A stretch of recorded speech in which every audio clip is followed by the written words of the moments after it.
Welcome back one and all to another beautiful wet Sheen video. It's been a few weeks, but not a month yet. You know, just barely scraping by. So I'm still doing okay, I guess, but that's besides the point. We all know that this channel is built off Disney videos, because when we don't talk about them, well, yeah. But it's okay, I'm just experimenting. I still have lots of time to make videos, and I must find a good few topics before Disney runs out, because, you know, it won't last forever. So yeah, I'll just keep trying things. But in the meantime, wow, 5 months since Epic Mickey Rebrushed came out. That flew by. It felt like just a week ago I made my first Rebrushed video. But alas, that was many moons ago. I'm now older and therefore cooler. And to set the record straight, because I know everyone was wondering, I'm not going to glaze this game because it's Epic Mickey. It's going to be reasonable this time here. And I'm going to point out the flaws. Because my original one, well, I kind of just glazed it for like 7 minutes. And I know 5 months is not that long, but I think it's a good long amount for me to reflect. By the way, before we begin, consider subbing to the channel. It motivates me a lot, because right now I kind of need some motivation. So yeah, consider helping out and let's reminisce. The Epic Mickey fandom cares very deeply about the franchise, and that's all nice, but really how consistent is the remake to the original? First off, when we open the game, we get the classic cutscene of the way Epic Mickey started. It's almost the exact same. Same old, got the paintbrush, and even Mickey's discrimination against black things. The whole package. So far so good, but then immediately it goes down. I remember being so excited opening the game, and I get met by this basic cookie cutter title screen. Okay, it's not that bad, but come on, this is Disney we're talking about. They're amazing at creativity as shown by the original title screen, which had personality and life to it. But this, it's just like every other game. How do you expect to stand out, Epic Mickey? You gotta be different. But that's just how the title is. How's the actual game? It's aesthetically pleasing to just look at all the time. The original had this like washed out color feel, which to its defense fit the game for a dark tone, but every place was just not appealing in the slightest to look at. But now we have beautiful, crisp coloring and resolution that makes it look breathtaking at times. Every world has this, and it's a massive upgrade from the original. Check that off the list. But that's not all, because on launch day, we were all excited, and we're blind to the massive mistake in Bog Easy. Lurking in the background, something inexcusable, something disgusting, something vile. It makes you sick if you do this. They accidentally put the wrong music. I know this automatically brings the game to a 0 out of 10 for me. Literally unplayable. Purple Lumpy failed us all as a community. We'll be enforcing a class action lawsuit against you for false advertising. I hope this teaches you a lesson and don't mess with a man's plan. Okay, all jokes aside, in the Epic Mickey Discord, I saw as many people were outraged at this mistake. But in my opinion, guys, it's really not that deep. Look, I know many people have been waiting months and even years for this to come out. But for one song to be wrong, and having this much of an outrage just seems a bit childish in my opinion. I'm sorry to all those people who are mad at this, but you guys need to get over it.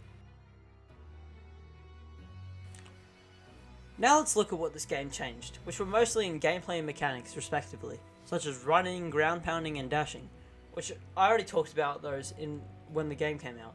So let's talk about the other thing they changed. In the original game, they had motion controls as the cursor to paint and thin out things. And honestly, it was pretty bad. It was really janky and not responsive at all. If you didn't have a sensor bar, it just didn't work. But I mean, to be fair, it is really like every game on the Wii that was not made by Nintendo that had this sensor bar problem. Still, it was a problem most people found quite annoying. But now we fast forward to Epic Mickey 2. They changed the cursor to be the same bind as the camera. So what ended up happening was when you moved the joystick, the cursor moved for a few seconds, and then the camera moved with it. It was worse than the original in every way. And everyone was outraged, and Junk Point closed down, so we never got any improvement on it. But I forgot to mention, there's also a 3DS game, which you'll never guess, but they completely paused the game, halting the pace for you to rub your greasy finger on the item to paint or thin. It was only getting worse and worse. Why even make more ideas if you're just going to make them worse than the last one? What were they to do? Maybe they just had to throw in the towel and give up on this idea. But moving on to Rebrushed, they showed off what the new style was in Rebrushed, which was to make the cursor locked to the center of the camera, and you move the camera to aim, which originally was met with some criticism for some reason. Maybe they missed the motion controls up until we learned that the motion controls was actually an option on the Switch and the PS5. Yeah, I know, the PS5. I don't think it had motion controls either, but it does. I was playing on launch day, and it was auto set to gyro mode, which is their motion controls. And Purple Lamp was able to make a practical way for people to be pleased who hated motion controls, but didn't want a janky camera and cursor hybrid from Mickey 2. And also, they were able to please the people who liked the motion controls. It was amazing and was praised for how natural it feels when using. Now, the game is great and all, but I feel like there's just a few missed opportunities that could have been added.